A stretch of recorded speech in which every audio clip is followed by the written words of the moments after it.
हमारी मांगे पूरी करो, हमारी मांगे पूरी करो, हमारी मांगे पूरी करो। रेगुलेशन पार्टी लागू करो, लागू करो, लागू करो। रेगुलेशन पार्टी लागू करो, लागू करो, लागू करो। रेगुलेशन पार्टी लागू करो। तो पीएचई डेली वेजेस की हड़ताल लगातार जारी है। आज 31वां दिन है हड़ताल का, यानी 31 दिनों से लगातार ये तमाम पीएचई डेली वेजेस हड़ताल पर बैठे हैं अपनी मांगों को लेकर, लेकिन इनकी मांगों को अभी भी अनसुना किया जा रहा है। जो मांगे रेगुलेशन पॉलिसी की है, जो मांगे मिनिमम वेजेस एक्ट को लागू करने की है, और जो मांग है कि 70 महीने का पेंडिंग वेजेस जो है वो रिलीज किया जाए, लेकिन वो रिलीज नहीं किया जा रहा। और ये भी बताया जा रहा है कि जो तनख्वाह इनको मिलनी थी वो भी काट कर दी जा रही है। तो इसको लेकर लगातार अगर परिवारों की बात करते हैं पीएचई डेली वेजेस के, तो तमाम आज परिवार जो वो परेशानियों से जूझ रहे हैं। कईयों के घर पे तो चूल्हा जलाने के लिए पैसे नहीं है, किस तरह से वो व्यवस्था घर की बना रहे हैं। ये बड़ा दुर्भाग्य है कि यहाँ 31 दिनों से ये तमाम लोग जो है वो हड़ताल पर बैठे हुए हैं। लेकिन एक चीज मैं आपको बताना चाहता हूं कि अभी तो ना कोई सरकारी नुमाइंदा यानी प्रशासनिक अधिकारी इनके पास आया, ना किसी नेता ने इनको आश्वासन दिया। हालांकि नेताओं ने आश्वासन उस समय जरूर दिए थे जब भाजपा यहां सत्ता पर आने वाली थी, जब इलेक्शन थी, और वो कहा गया था उनकी तरफ से कि हम तमाम इनकी मांगों के ऊपर गौर करेंगे। लेकिन आज 8 साल का वक्त बीत गया है, उसके बाद भी कुछ नहीं हो रहा। लेकिन परिवार काफी आज परेशानी से इस समय जूझ रहे हैं। और कल एक विशाल रैली निकलने वाली है पीएचई डेली वेजेस की, और उस रैली से ये संदेश तमाम अधिकारियों को दिया जाएगा और नेताओं को दिया जाएगा कि अगर ये हमारा मसला हल नहीं होगा तो उग्र प्रदर्शन आने वाले दिनों में होगा। ये ललकार यहां से हर बार हमें सुनने को मिलती है। तो मैं आपसे जानना चाहूंगा कि क्या हालात इस समय बने हो घर के। मैं आपसे बात तो करता हूं पहले भी, लेकिन आपसे हालात जानना चाहूंगा और क्या आप अपनी रणनीति बनाकर चल रहे हैं। शुक्रिया जी। मैं आपके माध्यम से इस गवर्नमेंट को ये मैसेज देना चाहता हूं कि हमारे घर के जो हालात हैं बहुत मुश्किल से चल रहे हैं। हमारे अभी बच्चे भी जवान हो गए हैं।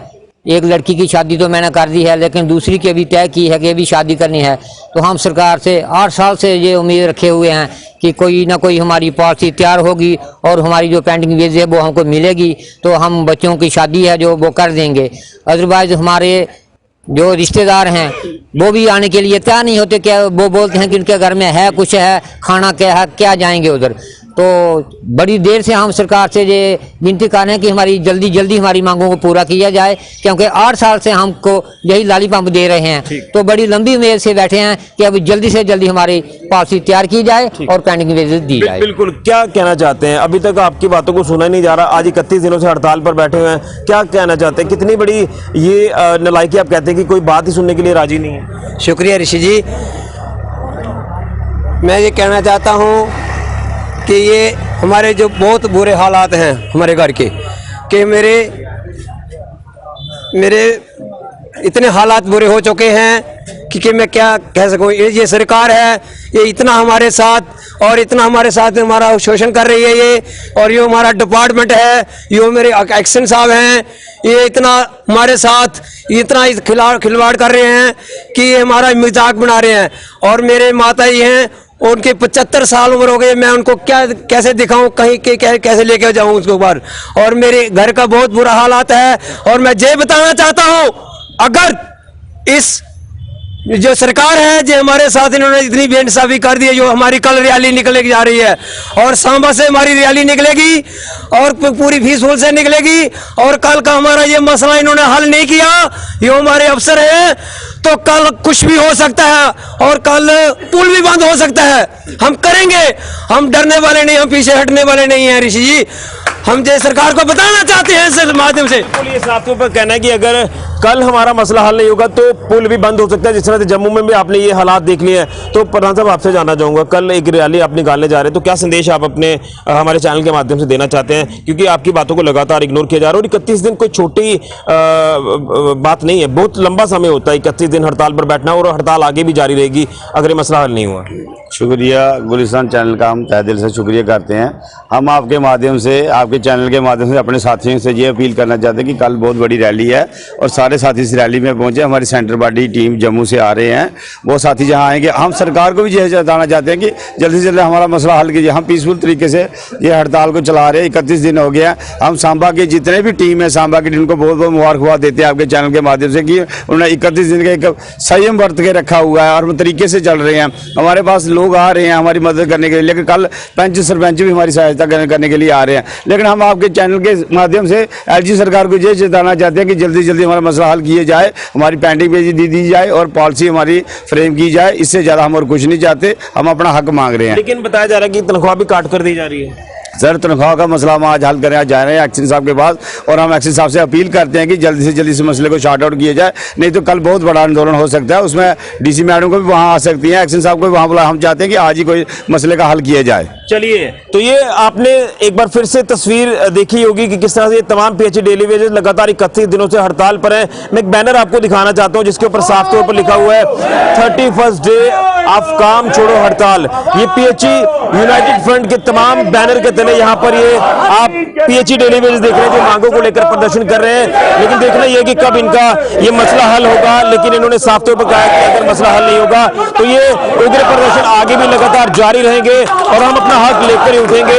जो टेंट यहाँ पर लगाया गया, ये टेंट तभी उठाया जाएगा जब हमारा हल होगा मसले का। तो ये आप गुस्सा देख सकते हैं कि इन तमाम पीएचई डेली वेजेस का छलक रहा है तमाम अधिकारियों के ऊपर, तमाम नेताओं के ऊपर। और कल एक विशाल रैली जो निकालने जा रहे हैं तमाम पीएचई डेली वेजेस। आप देख रहे हैं कि कैसे मसला ये आने वाले दिनों में हल होगा। फिलहाल के लिए ऋषि गुजरिया, जगह 24/7 न्यूज़। मैं आपको बताता चलूँ सबसे पहले कि ये जो मुबारकबाद है, मैं लोगों को ही मुबारकबाद देता हूँ। ये इनको बहुत बहुत मुबारकबाद है कि इनका सपना जो है ये कोई 40 साल या 50 साल का मसला नहीं था। मुझे लगता है जब से ये आबादी है तब से ये मसला था कि जो ये हमारे नीचे के मोहल्ले हैं, जिसमें हमारा भट्ट मोहल्ला है, मीर मोहल्ला है, खान मोहल्ला है, हमारा मंसूर मोहल्ला है, या अपना फरमान मोहल्ला है, तुलसी मोहल्ला है, इनका बहुत ज़्यादा मसला था पानी का। और ये पानी को लेकर इनको जो दिक्कत थी वो ये थी कि आप यकीन करें कि कभी कभी तो इनको एक एक दो दिन पानी के बगैर रहना पड़ता था। और हमारी जितनी भी माएँ बहनें हैं उनको भी बहुत तकलीफ, हमारे बुजुर्गों को तकलीफ उठानी पड़ती थी। तो ये एक बहुत बड़ी मुसीबत थी हम सबके लिए। और इस ज़िमन में तो बहुत सारे प्रोटेस्ट भी हुए, बहुत सारे एहतजाज भी हुए, क्योंकि ये जो चीज़ है सामने नहीं आ रही थी। अब हम शुक्रगुजार हैं, पहले अल्लाह ताला के शुक्रगुजार हैं, उसके बाद हमने इसमें जो मेहनत की है उस मेहनत को रंग लग रहा है। आज आप खुद देखेंगे लोग कितना खुश हैं इस चीज़ को लेकर। आज यहाँ संगे बुनियाद डाली गई है टंकी की, और इंशाल्लाह कुछ ही महीनों में ये टंकी बन जाएगी, जिससे पानी का ये जो बहुत ही शदीद मसला था, जो मैं इसको क्रिटिकल मसला मानता हूँ, ये हल हो रहा है। आप देखें। और मैं मुबारकबाद देना चाहता हूँ मुनीर साहब को सबसे ज़्यादा, जिनने बिना लालच, ना किसी कॉम्पनसेशन के लालच में आकर, ना किसी नौकरी के लालच में आकर, अपनी मिल्कियत में से 6 मरले ये जो है लोगों की भलाई के लिए दे रहे हैं, अपनी बरादरी को दे रहे हैं। तो ये तो समझ लीजिए एक तरीके से इन्हें जन्नत कमा लिया है। मैं इनको मुबारकबाद देता हूँ, इनकी माँ को मुबारकबाद देता हूँ, इनके भाइयों को मुबारकबाद देता हूँ, इस पूरे गांव को मुबारकबाद देता हूँ कि हमारा ये जो सपना था ये आज सपना पूरा हो गया।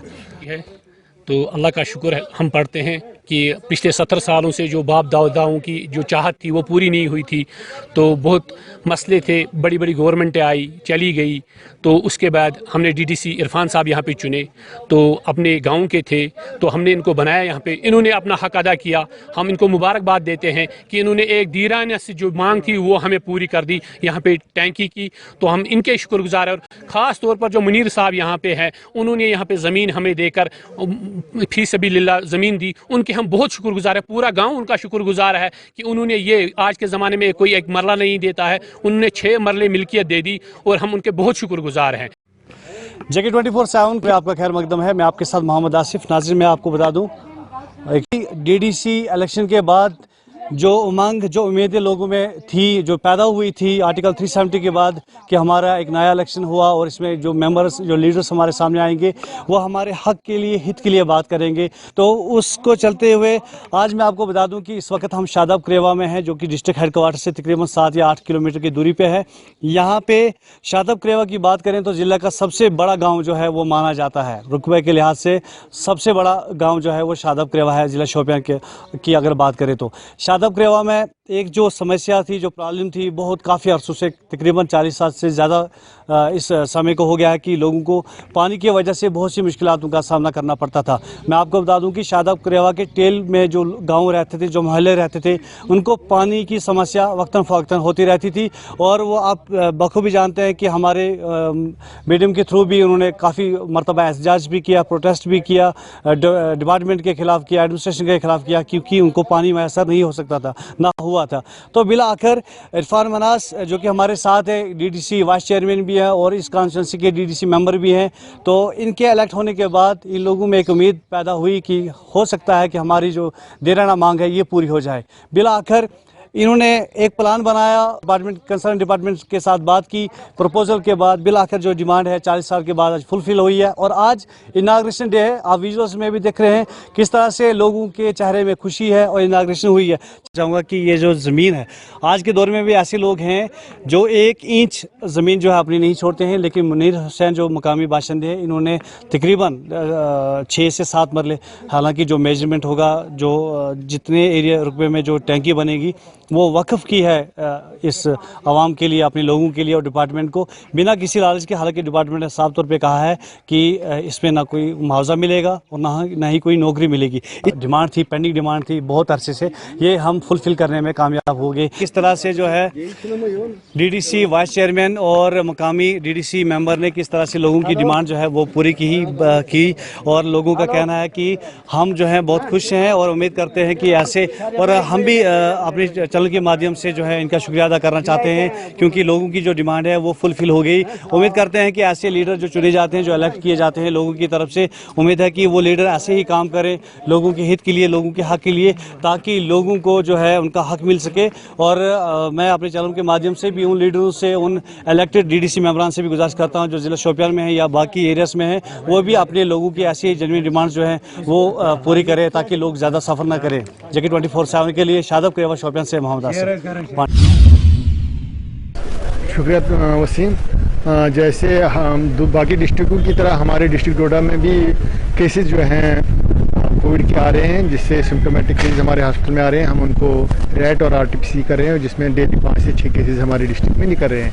तो हमने इसीलिए में एक एडवाइजरी भी गवर्नमेंट की तरफ से भी एक एडवाइजरी जारी हुई है, जिसमें लोगों को फिर वही सलाह दी गई है कि वो कोविड अप्रोप्रिएट बिहेवियर का खास ख्याल रखें, मास्क का यूज़ करें, सोशल डिस्टेंसिंग करें और भीड़ भाड़ वाले एरियाज़ में न जाएं और हैंड वाशिंग का प्रॉपर यूज़ करें और फजूल घरों से ना निकलें। तो हमारी फिर से तमाम आपके माध्यम से तमाम आवाम से यही अपील है कि इसको हम रोक सकते हैं, जैसे हमने पहले इसको रोका है आज भी रोक सकते हैं। ये उतनी सीवियर नहीं है, सीवियरिटी नहीं है, हॉस्पिटल एडमिशन 0 है, हॉस्पिटल में हमारे पास कोई एडमिशन नहीं है, होम आइसोलेशन पे है और हम होम आइसोलेशन पे यही लोगों को और भी कहें कि अगर आपके इर्द गिर्द में किसी को देखने के वायरल फीवर काफी ज़्यादा देखने को मिल रहा है, तो क्या बताना चाहूँगा इसके बारे में मैं ये बताना चाहता हूँ, जो भी वायरल फीवर का किसी को भी अगर सिम्टम हों इस किस्म के, नज़ला ज़ुकाम, बुखार, खांसी और जिस्म में दर्द होना या लूज़ मोशन, डायरिया वगैरह का जाना, वो जाके अपने नज़दीकी सेंटर में जाके अपनी कोविड का रैट का टेस्ट करें और अपने आप को आइसोलेट करें। आइसोलेशन से ये कि अगर हम आइसोलेट हो जाए तो हम इस चैन को तोड़ सकते हैं और हम इस महामारी से फिर एक बार फिर आज़ाद हो सकते हैं।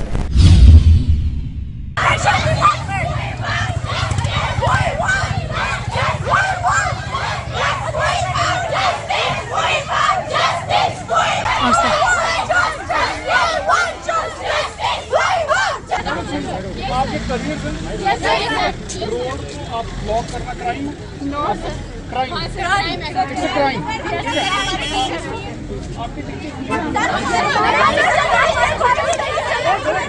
आपका मैटर एडमिनिस्ट्रेशन ने टेकअप किया है, 3 ऑर्डर्स हो गए हैं, बाकी ऑन वे हैं। आप वेट तो करो, ये ऑर्डर हो गया ना, आप पढ़ो।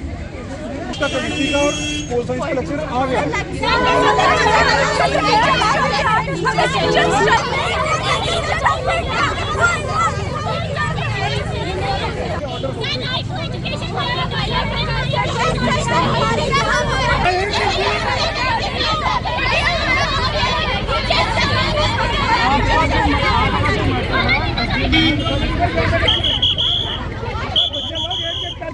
वापस दिया जाए। हमारे प्रिंसिपल सर बहुत बार कोशिश करते हैं उन्हें अरेंज करने के लिए कि बार डिसअटैच कर दिया जाएगा। सर इसमें हमारा फ्यूचर खराब हो रहा है और किसी का कुछ नहीं जा रहा है। सर हम आपसे रिक्वेस्ट करते हैं हमारे टीचर्स वापस दो। जो हमारे टीचर बार अटैच करके डिसअटैच करते हैं, हमने उस दिन 4 टीचर्स के नाम भी दिए थे, हमें वो टीचर दो सर, प्लीज़ सर। टीचरों की कमी को लेकर सुरनकोट के girls model high secondary school की स्टूडेंट ने जम्मू पुंछ हाईवे बंद कर जोरदार प्रोटेस्ट किया और प्रशासन के खिलाफ की नारेबाजी। वहीं प्रशासन की बातचीत के बाद आज सुबह जम्मू पुंछ हाईवे को खोल दिया गया और उसके बाद बच्चे स्कूल की तरफ रुख कर दिए और देर शाम को छुट्टी होने के बाद एक बार फिर तलबा सड़कों पर उतरकर जोरदार नारेबाजी कर रहे थे, जिसमें इनकी मांग थी कि टीचरों की किल्लत के कारण इनकी पढ़ाई काफ़ी बुरी तरह मुतासर हो रही है, क्योंकि पिछले एक साल मुकम्मल होने को है। कई टीचर जो हैं उनकी शॉर्टेज है, जिसके चलते 11वीं और 12वीं क्लास के स्टूडेंटों की पढ़ाई बुरी तरह मुतासर हो रही है। वहीं दोबारा प्रोटेस्ट में को देखते हुए प्रशासन की बात करें तो मौके पर पहुंचा और प्रशासन और स्टूडेंट के बीच में बातचीत के बाद ये प्रोटेस्ट फिर ख़त्म कर दिया गया और स्टूडेंट की तरफ से एक बार फिर कहा गया है कि अगर सोमवार तक टीचरों की कमी को पूरा नहीं किया गया तो उसके बाद बड़े पैमाने पर प्रोटेस्ट शुरू किया जाएगा। हालांकि पिछले कई अरसा से सुरनकोट के बॉयज़ हाई सेकेंडरी स्कूल की बात करें, गर्ल्स हाई सेकेंडरी स्कूल की बात करें, यहाँ के स्टूडेंटों की तरफ से लगातार टीचरों की कमी की आवाज़ें उठाई जा रही हैं, मगर उसके बावजूद भी इन टीचरों की कमी को दूर नहीं किया गया, जिससे परेशान होकर आज स्टूडेंट सड़कों पर उतरे।